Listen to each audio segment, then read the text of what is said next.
Hello and welcome to episode 42 of the Grove podcast as I watch Tabs transatlantically swearing at me as I count down the 3, 2, 1 for the podcast. And it's quite fitting that Tabs is transatlantic. I don't know where I'm going with this, but we've managed to beat PSG 2-0 and this is a podcast to talk all about it. How are you, Tabs? I'm jet lagged. It's 6:30 a.m. in the morning here. The things I do for this podcast. I've already been up I've been up since about 3:30, 4 o'clock, thinking about the game, writing some notes about the game, and thought, why not? Let's get this done. Let's get the people what they want to hear, and so actually I don't feel too bad. I've had my coffee, or I've had a coffee, number one, the first of many. Looking forward to having a bit of chat about last night's game. So yeah, let's go. Yeah, a good game as well, wasn't it? Very good game. You know, let's get straight into it, actually. Let's talk about highlights and lowlights, and then we can discuss the actual game. So I'll go first today, since you always steal my thunder. My highlight was how easily we disposed of PSG, who are not the team that they used to be.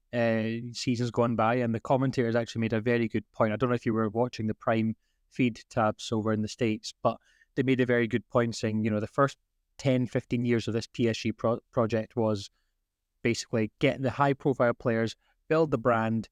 Now the next 15, 20 years is create a club, a team, a group of players, young players who will go on to become a force and win things like the Champions League, not just League One in Liga in French, I should say. Although they probably we'll let you off. League One, League One. It's fine.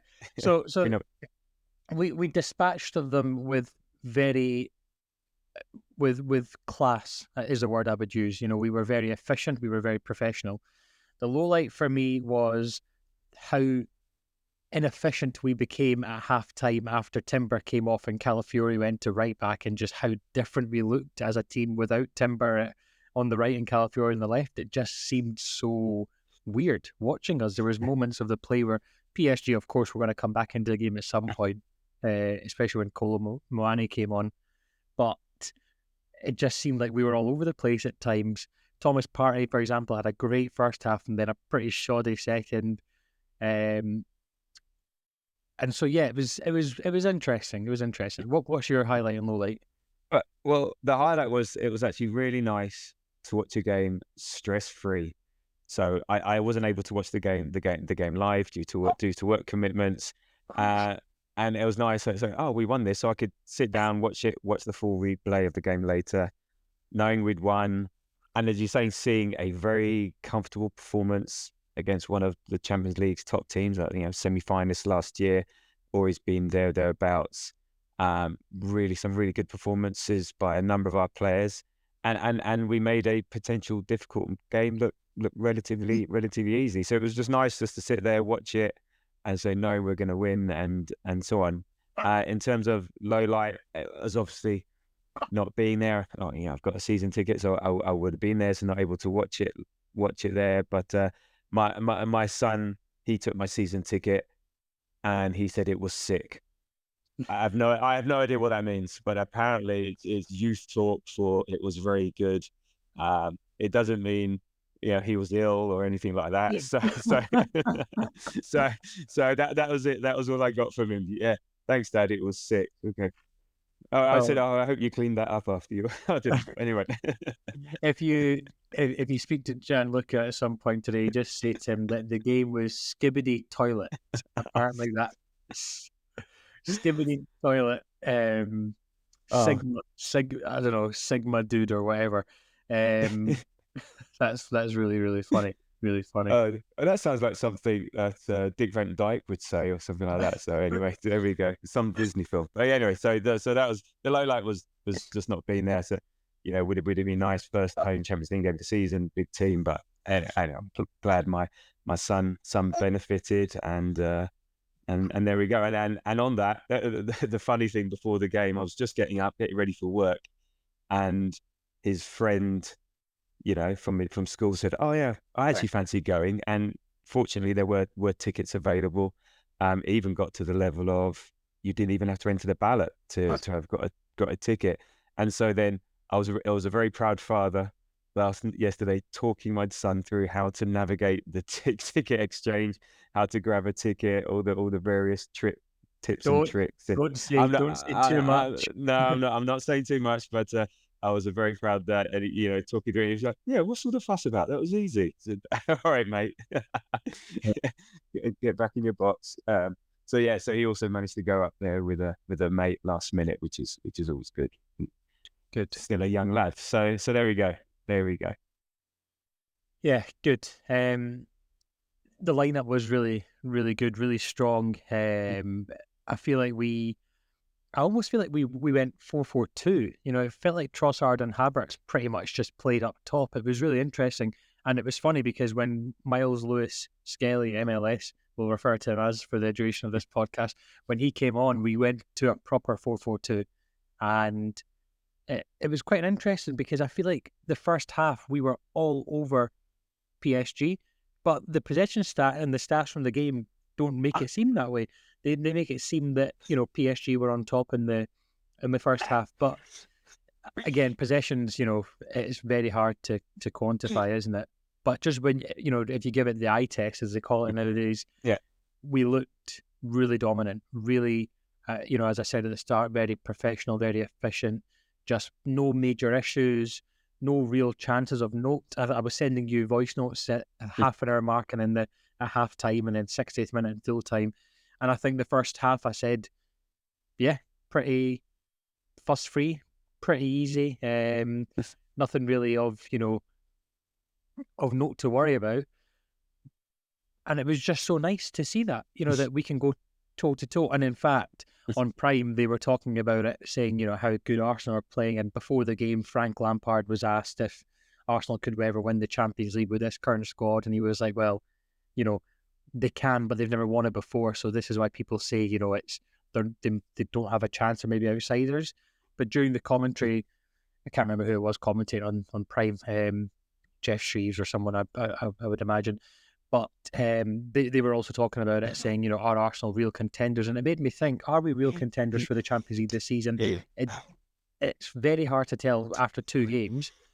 But with the squad we have and with how flexible we can be with the substitutions and the fluidity of the formation we can play and the players we have in those positions, like Marino, when he came on, looked like he played for Arsenal for, 3-4 years. I have high hopes, so very, very high hopes. Yeah, I agree. And in terms of possession, yeah, you're right. I was really surprised when I saw that stat.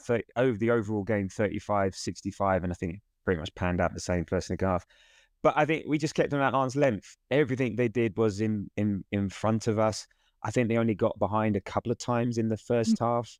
But it was comfortable. So fine, have this possession. But you know what they say about sterile possession, sterile domination. If you've got the ball, it's not how much you have the ball, it's where you've got it and how much of a threat you are with that ball. And we are so solid as a defense, and we've become very comfortable. Right, you have the ball. We showed it with City. We showed it with Tottenham. We do this, and what's great in terms of the formation. So White is out. He's having a rest. He's a bit injured. Isn't that great? And now we've got Timber and Calafiori, who are now, because Odegaard's out. So also we did this without Odegaard. So we scored 2 goals against PSG, winning at home comfy without Odegaard. So now we're using our wide men as sort of our attacking threat, either coming inside or down the flanks, partnering up with Saka or Martinelli. And those guys are really important to the team and they're settling in. So, and in terms of what you're saying about the second half, yeah, Calafiori is a left centre back. He's a left back, and then suddenly he's going to play right back. So yes, there will be a bit of disjointedness. Kivior does not offer what Timber does, so therefore you will have a bit of a struggle to say, okay, how are we going to play? How are we going to form? But in the end, once we got used to that, it still wasn't too problematical. So again, how we can set ourselves up, how we can play differently, different formations, and you can see now the team. It's been a bit rusty. So compared to Leicester, this was definitely a lot less rusty. All of a sudden, people know where people are. People are expecting, anticipating. I mean, particularly around Calafiori. He gets the ball, he goes. I'm hoping Rice Party goes, I think I'll just sit, because that boy ain't coming back soon. And the same with Timber. So again, we're starting to learn that how to work in that shape, how to anticipate, all right, this is what these guys do. I know what I'm going to do. Or Saliba and Gabriel will know it. So again, it's great that we're now doing this without Odegaard and we've got a different way of playing. And in terms of the Champions League, it's a cup competition, so luck will play a huge amount when it comes to knockout stages and stuff like that. But I can't see why we can't go very far. We're solid. We score goals. We've got options. We've got fantastic options off the bench. Things need to go your way, but we are out there in the top 3-4 teams, challenging for this. It's just that experience, and at some point you need to get over that barrier. So yes, we've not won it before, but no one's won it before until they run it for the first time. So you need to get through that. So yeah, no, very, very good. Just on that, you make a very good point saying, yeah, you need to win it for the first time. I think the question also would be, if we do get to the semi-final, the final, are the players mentally equipped to deal with that? And I think we do. We do have a very good core, experienced group of players. And let's not forget, we've got players who have won this tournament before in Kai Havertz. And we've got players like Declan Rice, who's won European trophies as well in the last 3-4 years. So did yeah. Did you hear the Kai Havertz quote? I can't remember it, but I heard it, where he said something that it would be so much more meaningful to win it with Arsenal than with Chelsea. He really is hating on Chelsea, and I love that, because everything he's saying about, even he was saying about, he now loves the battle and the duels, under Arteta, which he never used to do and never used to like. Everything is like, basically, it was shit at Chelsea. It's great here. I love to hear it. And you can tell that he loves the duels and the battles. Like for his goal, which we'll come on to in a sec, his goal, I don't think any other player really in the team would go for that. They think, oh, okay, Donnarumma's got it. But he loves it. And we've seen it last season against Newcastle with them. Was it Joe Linton or someone that he fouled? He loves that. He loves being an animal. Well, that again, that Newcastle away last year was literally the turning point in his career at Arsenal. Because up until that point, bit hesitant. What was his role? What was it? He wasn't being impactful. You could sort of see what he was there for, but the impact wasn't there. So he wasn't getting the outcome from his efforts. And that Newcastle game, he was close to getting sent off. It was very online. And then all of a sudden, that tackle, the Arsenal fans get in there. Right, you're one of us now. And then he hasn't looked back since Newcastle away. I mean, unfortunately, we lost that game, but I think since then, he hasn't looked back, and he's been, I would say, one of our best players since then in terms of what he offers around. So yeah, good for him. I agree. Yeah. Another really good thing is, when you touched on Odegaard obviously not being around, and I think it's really positive that we can still do this without Martin Odegaard, and we can still win games, without him. Yes, we drew against Atalanta and City, but those are two games that you would maybe think, even with Martin Odegaard, we would potentially still draw. So exactly, that is really, really positive. Maybe not so much for him, because he probably really wants to be playing and getting involved. But yeah, it's a nice feeling. So let's talk about key moments then. Sorry. Just on the Odegaard thing. So now Odegaard isn't there. I just wanted to mention Saka's captain, and I just wanted to get your thoughts on that, because is he too young? I think the reason he's captain, he's the most senior. It's weird. He's one of the younger ones, but he's the most senior Arsenal player in that squad. So look, it's an interesting one. He seems to like it. So I think his quote was, "There's a lot of things I've done in my career, but wearing the armband, walking out with the team on a night like this and winning, it's amazing. I can't put it into words. It's special." So I think he's embracing it. I was just wanting to see with what you thought. Tabs, I fucking love it. I fucking love it. Good. I know there was a lot of talk in the Grove about Saka's post-match comments, which we might as well discuss now as well. He said to CBS Golazzo that basically, I think we're going to win. He essentially said he thinks we're going to win the Premier League this season. Look, I've had time to reflect, and I didn't like that comment, because we're only 6-7 games into the Premier League season, and saying stuff like that really, you need to do, as Wales says, I'm Haaland, and you need to stay humble.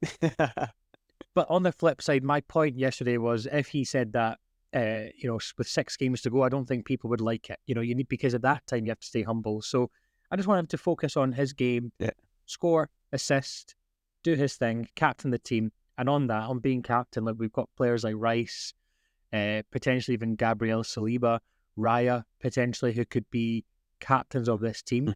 You've even got more senior experienced players like Thomas Partey and Jorginho, for example.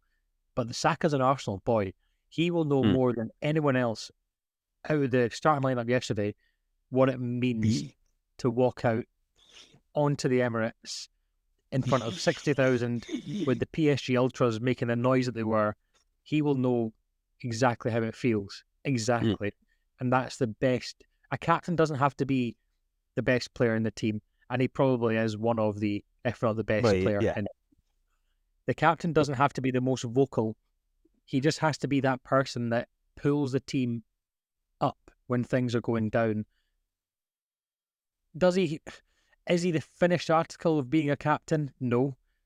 But this experience and have given him the armband is just it's almost a master stroke from Arteta, because it just means so much to him. He's an Arsenal boy. He's a Hale End boy. He would have dreamed about this moment since, the day he joined Hale End. And look, we've all done the Arsenal Stadium tour. We've all walked through that tunnel. And I guarantee whoever you are listening to this podcast, if you've done the tour and you've walked through that tunnel, I guarantee you thought for a split second that you were a player. Just imagine the feeling that he has. It's like 100 million times what you felt walking out the tunnel and the stadium was empty. And there's a little guide on the end of the tunnel telling you where to sit. No, it's a great part of his development. I'm happy that the armband. You always say about there's more than one captain. There's loads of leaders on that pitch. But he represents all of us. He represents what's good about the team. So no, I'm fine with it. He can, he seems to be handling that there's too much pressure. We had Leicester. We had. I think it was captain against City. So yeah, I think it's great for him. So good. Good on him. And on those quotes, I don't think he specifically said we will win the league, but I think it's like he thinks it's our time. But I like that. That's their belief. If you don't have that belief, then you want to manifest that belief somehow. So they truly in the group say, no, we can. I think he's saying we can win the league, whether they will or not. Lot can say no, we can win the league, and this is our time to do it. So I'm all for them speaking confidently. We talk about memes or setting yourself up, be humble. Yeah, there's a fine line, confidence, humble, and people are going to knock us no matter what we do. So screw them. Let's just be us, and no one likes us anyway. So let's be us and be confident and make it happen. The quote was, "I don't want to put too much pressure on us, but I do think this is the year." So, but yeah, okay, yeah. So talk about putting pressure on your teammate, but you know what? We talk about him being captain. That's something a captain, would demand of the team. Like, why can't we win the Premier League? Why can't we win the Champions League? We've got the team on paper. We've got the team for it. Yeah. So anyway, let's talk about key moments, or as you've called it, Ket moments. I hope it's not Ket moments. This is talking from two people who work in the pharmaceutical industry. That could It was 5:30 in the morning. Give me some leeway. So essentially started off with so Raya. I think someone in the Grove chat as well put down that Raya should be playing in midfield. His passing, his long passing was amazing, and on the second minute, what a pass! I mean, great run by Nelly again, behind the back line, top of the box. So he's been doing that a lot recently, but bloody hell, that was like box to box, pinpoint accuracy. And I think he did it a couple of times. His distribution, a couple of times, he was fantastic, and it just needed a touch, and I think it would have gone past Donnarumma, but just wasn't to be. But yes, he was good. And then Saka had a shot where I kind of sat up off the couch thinking it was going in. It's his trademark movement, and players still don't know how to cope with it. It's just that kind of cut inside. The ball moves so quick, you can't move your feet to react. And he came close to opening the scoring. And then suddenly, you're thinking, right, we're on top here. First 10 minutes were brilliant, and the next 10 minutes were even better. Havertz had a really good dribble into the box, and Declan Rice was at the back post, but just flat-footed and potentially didn't gamble. And if he did gamble, I guess that would have been 1-0. And then I think he was worrying about where Calafiori was and thinking I might have to cover him at the back. maybe, but then it's Nah, funny because then Havertz thinks, fine, I'll do it myself. yeah. And then suddenly, he does it himself. It's a great Thomas Partey, like I mentioned, had a very good first half. He won the ball in the middle of the park, and then Trossard, unbelievable run, and the cross was perfect, wasn't it? It was like the perfect cross, just in the right danger zone where the keeper thinks, do I come for it? Do I stay? I think if the keeper stays on his line, Havertz doesn't score it because he has to then direct it, and it's a harder header. But because the keeper came out, he had the full net, just get a touch on it, and that was it. So yeah, It was a really brave header because Donnarumma's a big guy, and he comes out trying to punch the ball. You could get smashed, you could get hurt, and that's a really brave header. So kudos to him to get in that, because it'd be easy to shirk that. And yeah, beautiful by Trossard. I mean, Trossard was really good first half, very busy, involved in a lot of plays. So, and that direct, we don't often see that. Oh, I'm saying, do we often see that? Don't we see it? Or maybe we don't see it enough from Trossard, picking the ball up and running with the ball. He's more in and around the box. But, Liverpool last year when he scored that goal, that was run and dangerous. But it was just, it was a very well-worked goal. And that's Havertz's 6th consecutive goal at the Emirates. So, it hasn't been done since over in 2019, and it's only been done by very few people, 3 or 4 other people, RVP and I don't know who else it was, but yeah, he's on form. you would guess Alexis Sanchez maybe, or someone. Yeah, yeah, yeah. He's on form, and the full Arsenal team were on form in the first half. I think the only 2 chances that PSG really had were at the half an hour mark, just before I sent you a voice note. Actually, it was Nuno Mendes hit the post. I think David Raya had it covered anyway, potentially. And then Hakimi, who has some amount of pace, doesn't he? He is very, very quick. And yeah, to be honest with you, David Raya had nothing to do really in the first half. Nothing at all. It was a really... Would you say that's the best first half performance we've had all season? I would say it would be up there. I'm just trying to think. Again, taking into account the opposition, yes. I mean, Leicester City at home was far more dominant, far more front-footed and stuff like that. So, but that's Leicester City and stuff like that. So yeah, in terms of maybe a sort of complete performance and stuff like that, it's up there with Leicester City at home. We were just so good. So very definitely. Maybe Man City away was that decent first half as well, but only because of different circumstances again. But this is things with our first halves, and actually really our first halves, because we've sort of flip-flopped between coming out of the blocks, starting 100 mile an hour, to then all of a sudden there was a period, I think last year, we were a bit lethargic, took a while to get going. It wasn't until second half. So this sort of seems a nice sort of balance. We're dominant, but we're not like gassing ourselves and sort of running out of energy. So it's that sort of controlled dominance, creating chances, and so on, again, off the backdrop of injuries and new people and things like that. So it just goes to show we can have really good first halves against different oppositions, playing different ways, and that's what you want. It's fantastic. It's great to see. It's so fun and so enjoyable watching this team now. I don't think there's a single player that anyone doesn't like, and more people are coming in, and oh my god, I love them even more. And it's like it's a privilege being able to watch this team at the moment. So yeah. And then Saka. Now look, you could talk about this for days. Was it meant? Was it not meant? But Gabriel, before, if you look at the Prime video, if you rewatch the game, You can look at Gabriel when Saka's setting for the free kick. He looks over at him and he does this. He does this movement. So for anyone who's listening, obviously we don't have video. Yeah, exactly. Yeah.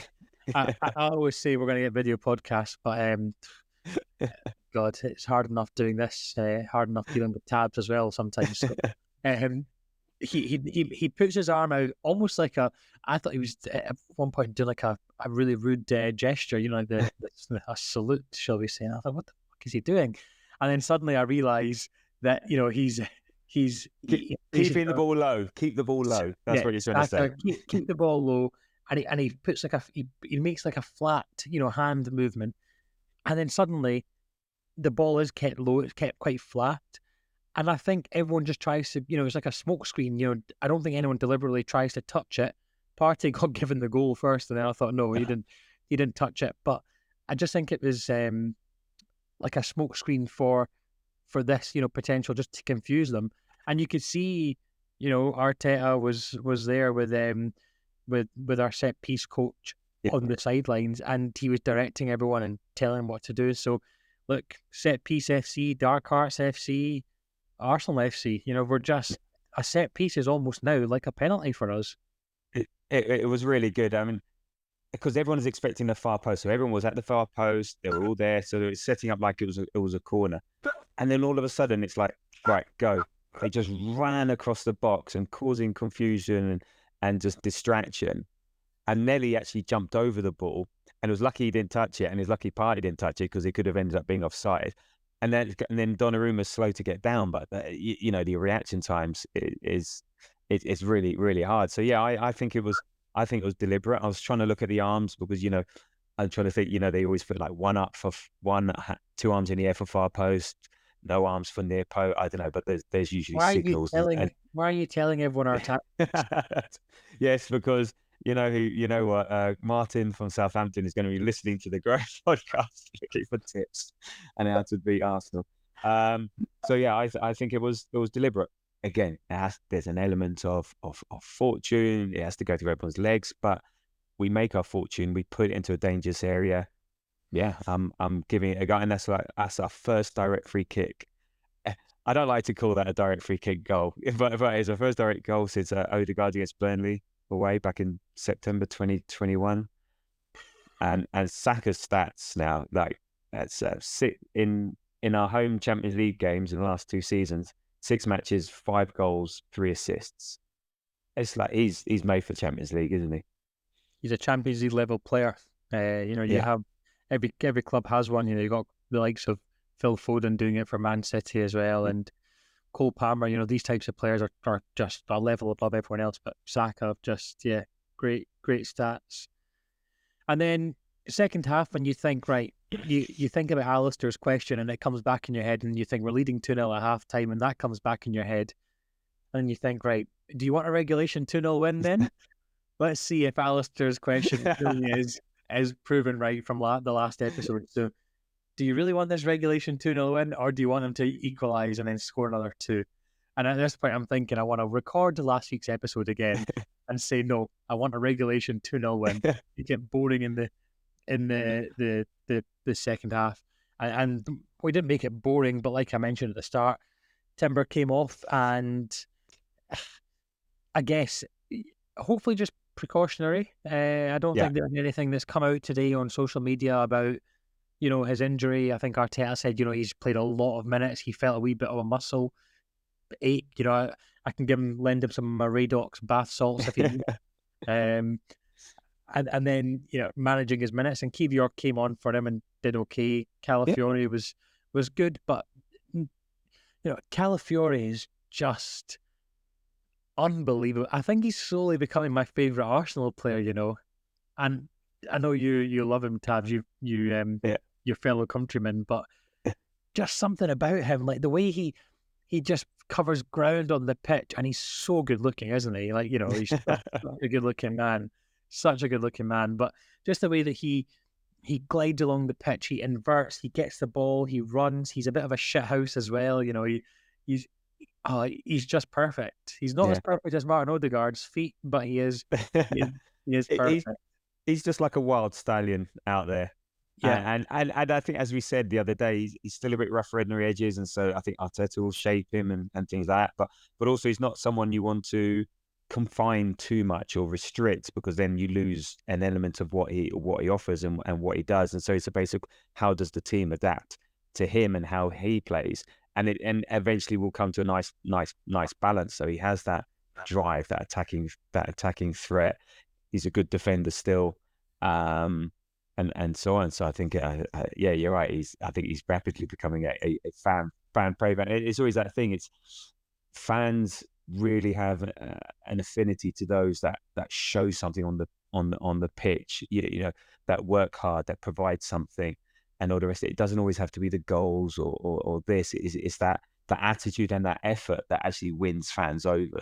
And he's got that in spades. And I think he'll be like Saliba when Saliba first joined. I think we'll forgive some of his mistakes. So a bit like City, I think he was partially at fault, and also there was other elements where he's out of position, and we haven't adjusted to that yet. But like Saliba and the own goal against Leicester last year, we rally round, we forgive, because we can see what's to come. So I yeah, I said a wild Italian stallion. I think yeah, is where he's at. he's just so good. And you're right. I don't want him to become like a traditional fullback. I want him to still go on his runs, because he's a very good ball carrier. Some brilliant scouting from Arsenal, because let's be honest, none of us had really watched him play. None of us had probably even No, heard of him past, maybe Italy or C. it was the Euros. It was the Euros. Yeah, I said we all thought so, yeah, but they were looking at him before that. You don't buy someone like that within the space of 3 weeks just off a tournament. We were onto that a long time ago. yeah. And to be honest with you, even at right back, he still looked good. He still looked Yeah, good, So amazing. I guess, like, when you're playing fullback, it's not difficult to play on there. Well, I say that, and then No, I know. It's more about it's more basically, it's more like how the outlet ball, or you covering your spaces with your right centre back. So it's about spacing, and if you're receiving on the right foot, then you bring it onto your left foot, and the pass, the pass down the line isn't out to in, it's isn't in to out, it's more out to in. So it just changes a few dynamics and things like that. I think the biggest issue would have been the fact that we lost the attacking threat on both sides. Timber was fantastic on the right hand side, driving through, and the combination of the two of them, what happened is then we would lose that a bit, because Kivio's not that player. And I said he did fine, he did great, and actually in a way what we needed to shut down the game. But so therefore, then more of the emphasis on the Calafiori side, but then he's on a weaker foot, and it just changes a bit of dynamic. So yeah, in terms of defending, again, it also changes how you tackle, because you tackle with your stronger foot, and if you're on the right hand side and you're left footed, you're cutting across yourself a bit. So there's sort of nuances. They're professionals; they'll do really well, but at that level, that can sometimes make the difference. And this is where the rest of the team have to come in to support that. To where am I going to position myself so I can receive the ball because he's on his weaker foot, or where am I going to cover for him, or am I going to anticipate where he goes? So it has an impact. But you're right. He can still defend, still play well. It's just you lose maybe that 5%. he made a very good tackle in the first half as well, didn't he? And it felt like almost, was it Hakimi that he made a tackle against? It was in the penalty box, and Well, there was one. I know. Yeah, I think there was that, but there was also that one by Timber where he was on yeah, and he stuck it out right leg. Barkler. He stopped it, and then he went on and around. All of a sudden, he's gone from the edge of from inside our penalty area to like 30, 40 yards up the pitch. Like, what the hell happened there? Yeah, yeah. Yeah, both of them were superb. Yeah, I love them. I honestly think Ben White's going to find it hard to get back into the Arsenal lineup. He'll play. There'll be minutes. We've got so many games, and we might need him, because when Odegaard's back, that formation. So again, it's we're going to need. Isn't it great? We need to give Saliba a rest. Put Ben White in the middle, or put Timber in the middle. So it's not just about Ben White and Timber. It's Saliba, Ben White, and Timber, and how that unit changes. So there'll be plenty of minutes, and it's good because we've ran White into the ground over the last season and a half, and we're thinking about long term for his career, long term for Arsenal.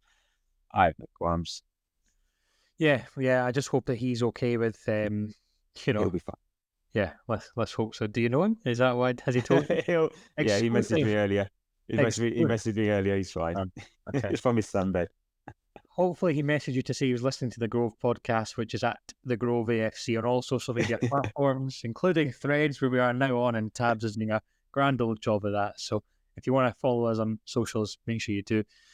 Martinelli had a very good chance in the kind of 51st minute where he, that could have been the goal of the match week for the Champions League. Although having said that, I think Dortmund had 7 options that they could have chosen from for yesterday for against Celtic. But it was just like, do you remember the goal Jack Wilshere? The goal Jack Wilshere scored. It was almost like that, wasn't it? It was just Norwich. Yeah. yeah, Norwich, and it was just like, it was just such good link up play. So it went from Yeah. Partey, Saka, Trossard, Havertz, and then to Martinelli, and either side of Donnarumma, and that's in. He hit it too well. It is one of those Yeah. funny ones. If he mishits it a little bit, it goes either side. He hit it too well. Donnarumma did well to hold on to it. It was still a great volley. It was lovely. Yeah, just one of those things. If you scuff it a bit or slice it a bit, that's going in. That would have been a pretty special goal. That. And then we've seen the debut from Mikel Merino, who got probably the loudest cheer of the night. And I think it was quite an assured half an hour that he played. The first 5 minutes were really funny though, because you can tell he's quite skinny and tall, isn't he? So you can tell on the TV who he is without really focusing. And what was really funny to see was, it's like I always go back to thinking about Sunday League, and it's like when you trying to impress a manager and you've just come on, you just signed for a team, and he was running from running from the one box to the other box, trying to make tackles at left back, right back, up top, just trying to win the ball back and endear himself to the fans. But pretty assured, he didn't win 100% of his duels though. He did not win 100% of his duels. So his stats. We'll let him off. We will, yeah. But good that he's back. I cannot believe that's been 6-7 weeks already since he hurt himself. There was pictures of him with Gabriel in training as well. I thought they would have kept them both separately, training, or have a Royal Rumble as the Grove are planning, not in person, over games consoles, by the way. And then after that, really, there was not really any chances for Arsenal. There was PSG hit the crossbar. I thought Raya saved it at first, but then they hit the crossbar. That's what I thought. Tabs, your headphones are doing that thing again. Speak. Say something to the podcast. I thought Raya hit the crossbar. I thought the save. I thought it's fine now. You must. It was when you were leaning back. I don't know if the connection went or something, but anyway. So PSG hit the crossbar. They had a long range shot which David Raya had to quickly, fix his feet to get back and save. It was one of those knuckleballs, as they call it. And then, kind of 5 minutes to go, Marquinhos had a header, but that was it. Job was done. And it's funny because, sorry, go on. No, I was going to say, what did you think about the penalty shout in the 77th minute?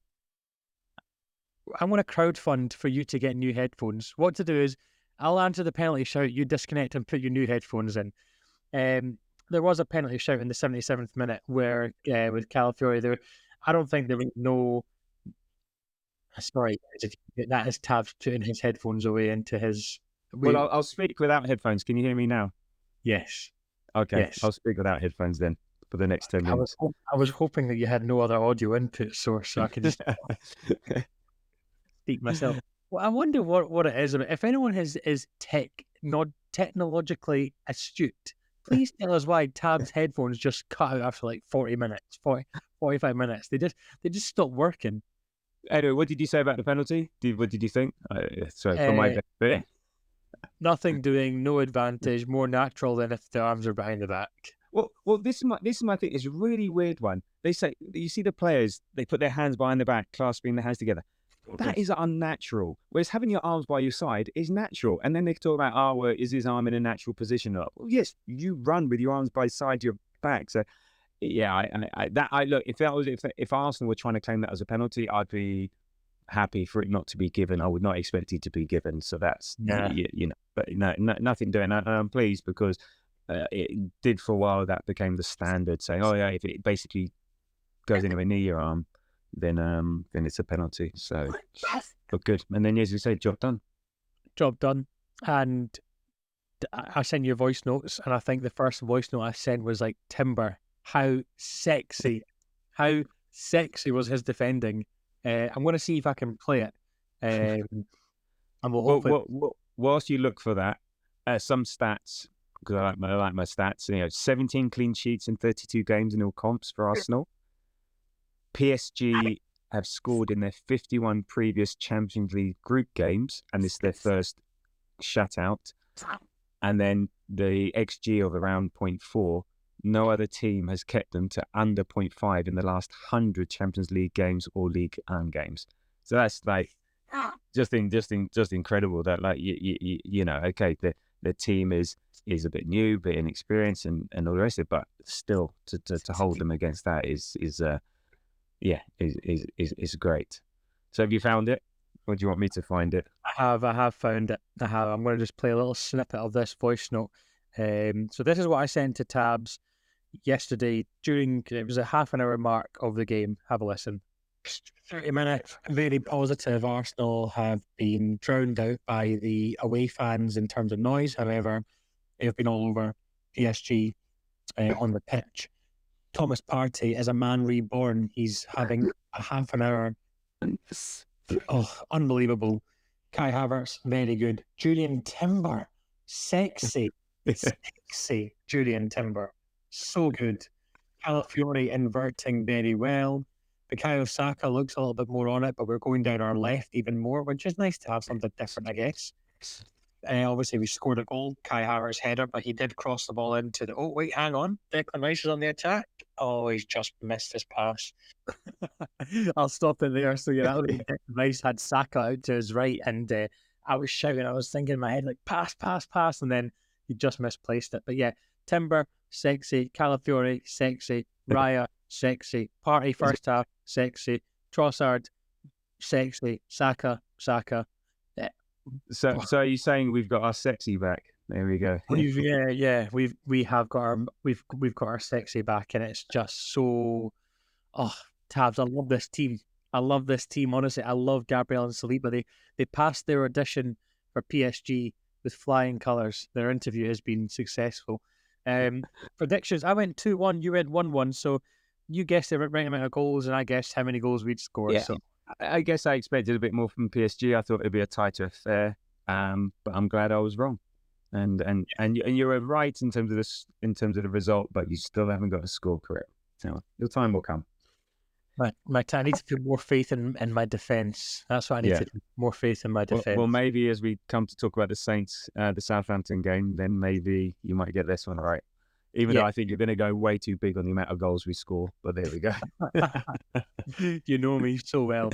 Okay, so what are you looking forward to, Tabs, and not looking forward to with the Southampton game? Well, I'll be back from the States, and actually, due to various reasons, I'm coming back on Friday. Rather, I was due to fly in Saturday morning and go straight to the game, but actually, I'm coming back Friday, so now I'll be able to actually have a decent night's kip beforehand. So yeah, just looking forward to going to the game. This sort of the looking forward to, not looking forward to, sort of coincides. Ramsdale's going to be back, so I'll be looking forward to welcoming him back to the Emirates under different circumstances. But a bit fearful that he may put off. Was it Mads? I forgot his surname. What the Leicester City did. Is it one of these ones that the player comes back to haunt you, sort of thing? I sort of, in a way, want him to be rubbish, but then for everyone to have the Men in Black memory thing, and so no one remembers it. So it's sort of looking forward to seeing him, but also not, depending on what happens. But I also don't want it to end up being a horrible day for him either. But I guess it's more important that we win than Ramsdale's feelings. Yeah, I agree. I'm looking forward to the text that I send into the Grove at 10:30 on Friday night saying, right, guys, who's got a spare? Who's got a ticket for me? I'm going to book my flights. I'm going to do it. No, that's one I absolutely cannot do. Unfortunately, I'm not going to be able to make it. I think Mr. Who is it that owns Ryan? Michael O'Leary. His prices are just way too high, I'm afraid. So I won't be able to make it for this game this weekend. So I'm looking forward. Yeah, where you'll be, it'll be weird because it's at 3 o'clock as well, so I won't be able to watch the Yeah. game in any way, shape, or form at all, unfortunately. Um, but yeah, I guess I'm looking forward to being back at home. It feels like we played a lot of away games, so it's nice to have 3 home games in the bounce, really, in 2 competitions. Not looking forward to Southampton. They're really, really, really poor this season. They are really poor, and if we can't beat Southampton, then something's seriously wrong. However, it's one of those games where it could potentially be a banana skin. Yeah. So, but look, there's not a lot that I'm not looking forward to. It's going to be a bit bittersweet seeing Ramsdale again, but players move on. When we play Yeah. Fulham, you're going to feel the same. But of course, we're all about Smith Rowe and I don't think Nelson will be able to play against us, but certainly for Smith Rowe, and it's just one of those things. It's a fact of life. When you play for a football team, you might move and you might end up playing against your old team. So yeah, it's to be honest with you, Southampton, I've not really watched any of their games. I watched some of their game against Man U and they looked okay in parts. But what's really interesting is Ramsdale's a third highest rated player according to FotMob, which Well, he's had a lot to do. He's been very busy. Yeah. Yeah, he's made a lot of saves, and he's So Southampton are pretty much in the relegation zone of the league table. It's still early days, but to be honest with you, I just think that with Palace playing Liverpool the early kickoff, you just never know with that. It's Palace at 12:30. We've all been there before. We've seen what happens with Palace Liverpool, and then Man City play on. Man City play at 3 o'clock, so they play the same time as us, and that's against Fulham. So look, I'm not saying anything, but No, go for it. Palace win, Fulham win, we win. Look at that. I love it. Nice 6-point swing, both. Yeah. That would be sexy, basically. It'd be sexy. No, look. Southampton are poor. Played 6, draw 1, lost 5. They've scored 3, let in 12. And the teams that they've been playing have not been great. Or they've not been the top team. So losing to Brentford is 3-1, losing to Man United 3-0, drawing with Everton, and then losing to Bournemouth the other day. They're just. When Adam Lallana is your top assist and one of the top rated players, look, there shouldn't be any fear from Southampton themselves. Yes, we've got a bit of trauma from the game when Ramsdale gave the ball away and then Walcott came back, but we're a very different team. They're a very different team. Now, the thing is just to set expectations, and this is maybe to set is we might see this, is it the game before the international break? So there's sort of two ways of doing this, as in my main thing is it an opportunity to make changes, as in like Havertz has played a hell of a lot of games. He needs a bit of rest. Do we start Trossard and Jesus? Jesus in itself is a separate podcast. I don't want to get into that today because we've only got about 5 minutes left. Would he make change? Will White come back? Put Marino in. Will Waneri start? And so the thing is that will still be a very strong team, but it may be a disjointed team. Will Saka have a break because they're going to go off on international duty, be playing 180 minutes because they're Arsenal players. So do we use this as a chance to rest some of those? So therefore we'll be a bit disjointed. So therefore we won't be as fluent and maybe won't get as many as if we're on our top performance with our top players. So we will win. I can't see us not winning. It'll be ridiculous if we didn't, no matter who we put out. But if it ended up being 2-0, it wouldn't surprise me because of either changes at the beginning or changes throughout the game that would make it a bit more disjointed. So that's my sense. We don't want to make too many changes as well. That's the other thing. You don't want to have the team too disjointed. And I think Arteta like to keep some of the players taking over. But I think one or two, if I had to choose 2 players to rest, it would ideally be Timber and Saka.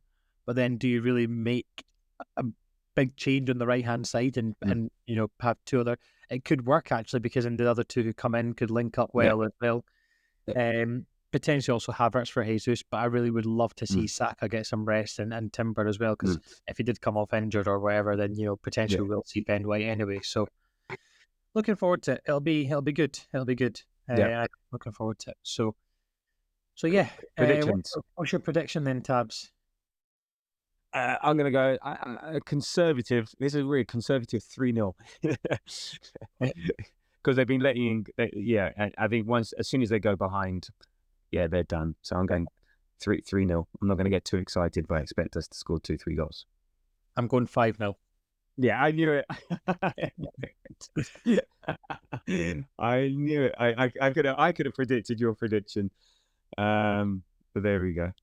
Very good. Don't judge me. I just think we're going to win. Yes. And when we do win 5-0, I'll be back on the podcast on Sunday for a release on Monday, and I'll be gloating, unless you decide to come down to London, and then in that case the podcast will be delayed by another day or something. So we'll see what happens. Tad, thank you so much for waking up early and accommodating me on this fine Wednesday. It's lovely to see you, and give us a quick rundown of what your plans are now for this. So it's obviously it's Wednesday for you, Wednesday morning. So what's your plans? So I'm going to go out for a run before work. So I've got my marathon training to continue with. I've got a day of work, but then tonight I'm going to be going to go see LAFC to hopefully see Giroud play and see that fight, another sexy fine specimen up front, and Carlos Vela. So looking forward to, again, it'll be a stress-free, just watch it. It'll be just sort of a nice evening going to see LAFC, who seem to be a pretty decent team in the MLS. And then then I'm back Friday, and then back at the Emirates on Saturday. So busy couple of days. So and there we go. Well, look after yourself. Say hi to Olivier Giroud for us and Carlos Vela, and we will see you back at the hallowed turf on Saturday. Listeners, thank you so much as usual. Don't forget, it's The Grove AFC on all social media platforms. Make sure you follow us on Threads. Link it with your Instagram account, free to use.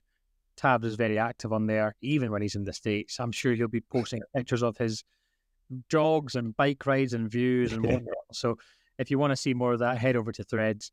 We'll be back on Monday next week for the Southampton post-match podcast, and then before you know it, we'll head into the international break, and after that we have a crucial game, Bournemouth away, Liverpool at home. Two very good games to look forward to. So Tabs, I will see you soon. I'll speak to you later, and goodbye. Take care, mate. Thanks, everyone. Bye-bye.